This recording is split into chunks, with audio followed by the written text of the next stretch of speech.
इस वक्त हमारे साथ मौजूद हैं जहानाबाद के पूर्व सांसद और चिराग पासवान की पार्टी में थे, आज बीएसपी का दामन थामा है। सर, पहला सवाल है कि 2 बार आप वहां से सांसद भी रहे हैं, एमएलसी भी रहे हैं, इस बार क्या कारण आ गया कि चिराग को छोड़कर बीएसपी का दामन? ये सबको पता है कि चिराग पासवान ने पार्टी को दुकानदारी में बदल दी, राजनीति को दुकानदारी में बदल दी। कहीं वहाँ सिर्फ राज की चिंता है, नीति की कहीं चिंता नहीं है। जो बिहार फर्स्ट, बिहारी फर्स्ट का उनका स्लोगन था वो ध्वस्त हो गया। और ये जो वहम था कि चाचा पिता तुल्य ये कहते हैं, यह एक फिल्म का नाटक था जो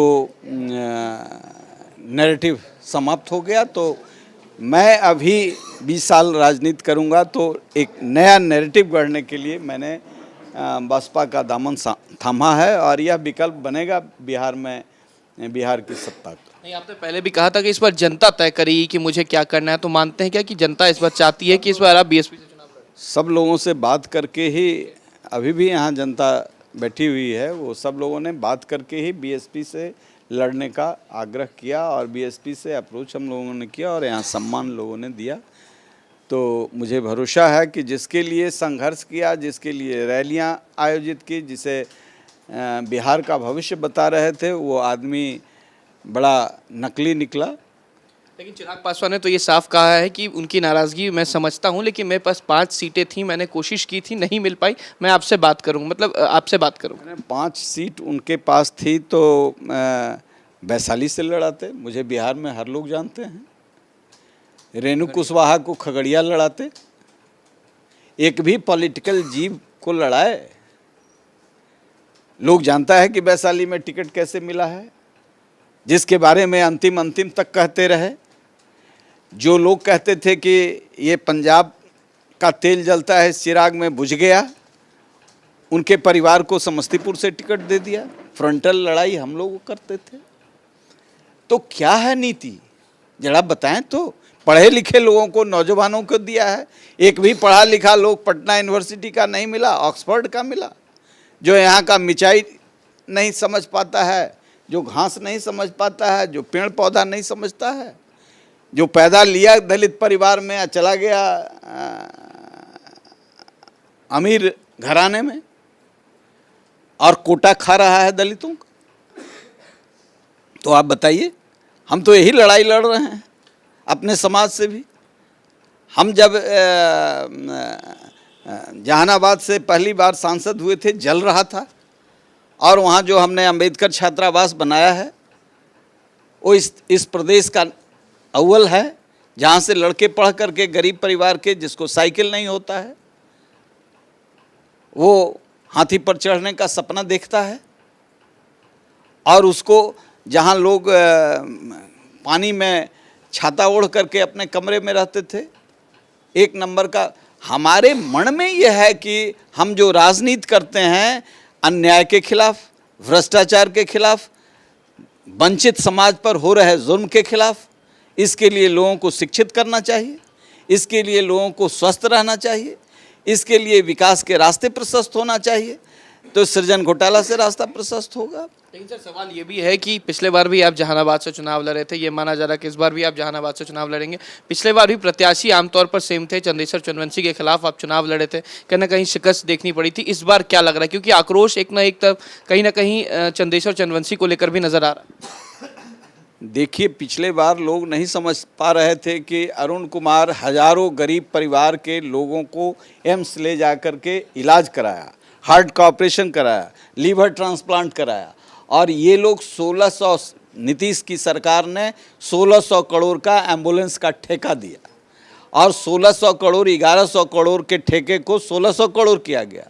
यानी 500 करोड़ रुपया गरीब लोगों के टैक्स का पैसा चंदेश्वर चंद्रवंशी जी को दिया गया। सीबीआई इसकी जांच कर रही है। इनको टिकट दोबारे इसीलिए दिया गया कि बड़ी रकम इन्होंने उपलब्ध कराया इन लोगों को, लुटेरों को। और ऐसे लोगों की लड़ाई मैं लड़ता रहता हूं। और ये लोग गरीब के नेता हैं। आप बताइए कि इस 1600 करोड़ रुपए का घोटाला हुआ है कि नहीं? ये कोयला का इन पर चार्ज है कि नहीं, सीबीआई में केस है कि नहीं? तो वैसे ही इन्होंने दिया है भागलपुर के एक स्मगलर को, जिस पर ईडी और सीबीआई रेड किया था अभी हाल में, और वह जिला के अध्यक्ष से इस्तीफा दिया था, उसको चुना गया।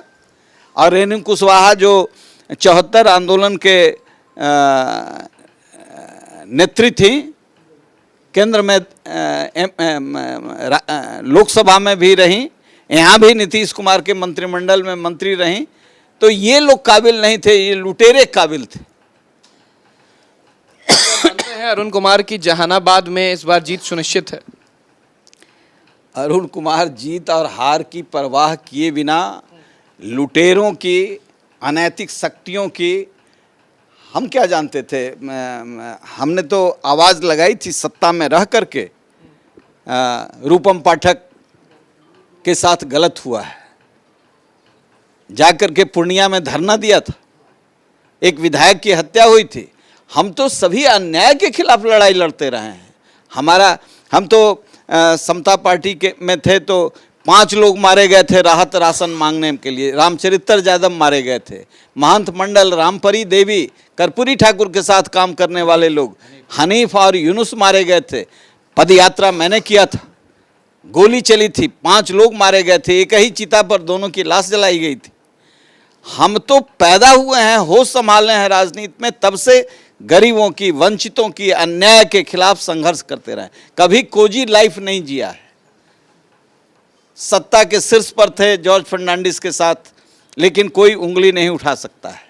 तो इस चरित्र बल के साथ ये लोगों को पसंद नहीं है। चूंकि नीतीश कुमार को मैंने देखा है और लड़ाई लड़ी और साथ रह करके भी लड़े, तो ये कठिनाई है, मैं समझौता नहीं कर सकता।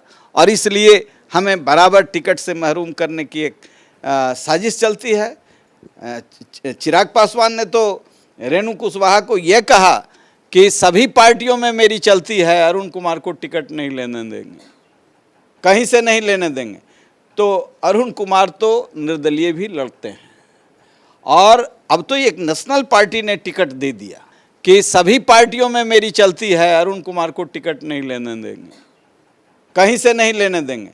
तो अरुण कुमार तो निर्दलीय भी लड़ते हैं, और अब तो एक नेशनल पार्टी ने टिकट दे दिया।